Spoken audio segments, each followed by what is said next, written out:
ആശങ്കയേറ്റി മലപ്പുറം കൂരിയാട് ദേശീയപാത സർവീസ് റോഡിലേക്ക് ഇടിഞ്ഞു താഴ്ന്ന അപകടമുണ്ടായി.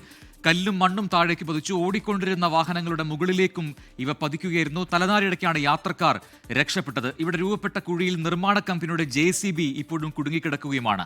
ദേശീയപാതയിലൂടെ വലിയ വാഹനങ്ങൾ കടന്നു പോകുന്നത് പോലീസ് താൽക്കാലികമായി തടഞ്ഞിരിക്കുകയാണ്. സമീർ ബിൻ കരീം കൂരിയാട് നിന്ന് ചേർന്ന് കൂടുതൽ വിവരങ്ങളുമായി. സമീർ, വലിയൊരു അപകടമാണ് ഉണ്ടായത്. പക്ഷേ അവിടെ യാത്ര ചെയ്യുകയായിരുന്നവർ പരിക്കേൽക്കാതെ രക്ഷപ്പെട്ടത് വലിയ ഭാഗ്യമായിട്ട് കാണുന്നു. അത് അത്ഭുതം തന്നെയാണ്.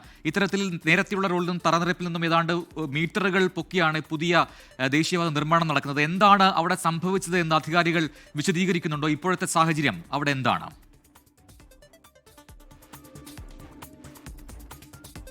പ്രജിൽ, നിലവിൽ ഈ ഗതാഗതം ഈ ഭാഗത്ത് പൂർണ്ണമായും തടസ്സപ്പെട്ടിരിക്കുകയാണ്. വാഹനം മറ്റൊരു വഴിയിലൂടെയാണ് ഇപ്പോൾ കടത്തിവിട്ടിരിക്കുന്നത്. നമുക്ക് ദൃശ്യങ്ങളിൽ കാണാം, ഈ തൊട്ടപ്പുറത്താണ് ഈ അപകടം സംഭവിച്ചിരിക്കുന്നത്. നമുക്ക് കാണാവുന്നതാണ്, ഈ വളരെ ഉയരത്തിലാണ് ഈ ദേശീയപാത കടന്നു പോകുന്നത്. സർവീസ് റോഡ് അതിനേക്കാൾ എത്രയോ താഴെയാണ് കടന്നു പോകുന്നത്. അങ്ങനെ ഈ സർവീസ് റോഡ് ഒരു ഭാഗത്തേക്ക് സമീപത്തെ പാടത്തേക്ക് ഇടിഞ്ഞു എന്നുള്ളതാണ്. മുകളിൽ ദേശീയപാതയുടെ ഒരു ഭാഗവും ഈ സമാനമായ രീതിയിൽ താഴോട്ട് ഈ സർവീസ് റോഡിലേക്ക് ഇടിയുന്ന ഒരു സാഹചര്യം ഉണ്ടായി. ആ സമയത്ത് ഇതുവഴി വാഹനങ്ങൾ കടന്നു പോകുന്നുണ്ടായിരുന്നു. 3 വാഹനങ്ങൾക്കിടയിലേക്കാണ് ഈ ദേശീയപാതയുടെ ഈ മണ്ണും കല്ലുമെല്ലാം തന്നെ അടർന്നു വീഴുന്ന ഒരു സാഹചര്യം ഉണ്ടായത്. അങ്ങനെ ഈ 3 വാഹനത്തിലുള്ളവരും രക്ഷപ്പെട്ടു എന്നുള്ളതാണ്. മാത്രമല്ല ഇവർക്കൊന്നും തന്നെ കാര്യമായ ഒരു പരിക്കും ഏറ്റിട്ടില്ല എന്നുള്ളതും ആശ്വാസകരമായ ഒരു കാര്യം തന്നെയാണ്.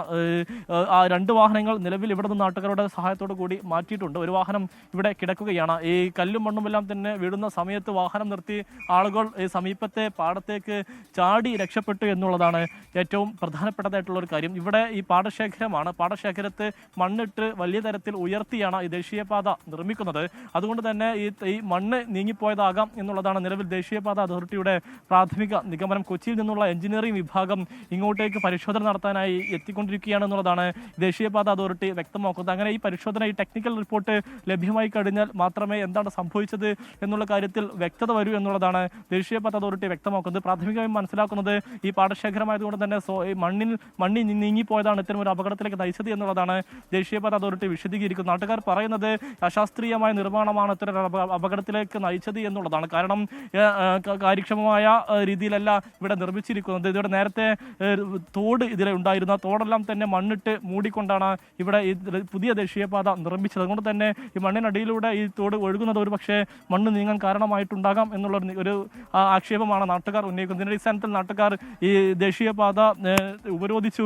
ഏറെ നേരം ഗതാഗത തടസ്സം ഉണ്ടാകുന്ന ഒരു സാഹചര്യമൊക്കെ തന്നെ ഉണ്ടായിട്ടുണ്ടായിരുന്നു. പിന്നീട് അധികൃതർ ഇടപെട്ടാണ് ഈ സ്ഥിതിഗതികൾ ശാന്തമാക്കി മാറ്റിയിരിക്കുന്നത്. ഇപ്പോൾ ഇതുവഴിയുള്ള ഗതാഗതം പൂർണ്ണമായി നിരോധിച്ചിരിക്കുകയാണ്. വലിയ വാഹനങ്ങൾ ദേശീയപാതയിലൂടെ താൽക്കാലികമായി ഈ തേഞ്ഞിപ്പലത്ത് തടഞ്ഞു വെച്ചിരിക്കുകയാണ്. മറ്റുള്ള വാഹനങ്ങൾ ഈ ചമ്മാട് നിന്നും മറ്റുള്ള വഴിയിലൂടെ കടന്ന് ഈ തൃശ്ശൂർ ഭാഗത്തേക്ക് ഇപ്പോൾ സഞ്ചരിക്കുകയാണ്. പ്രജിൻ, ശരി. സമീർ ബിൻ കരീമാണ് കൂരിയാട് നിന്നും വിശദാംശങ്ങൾ നൽകിയത്.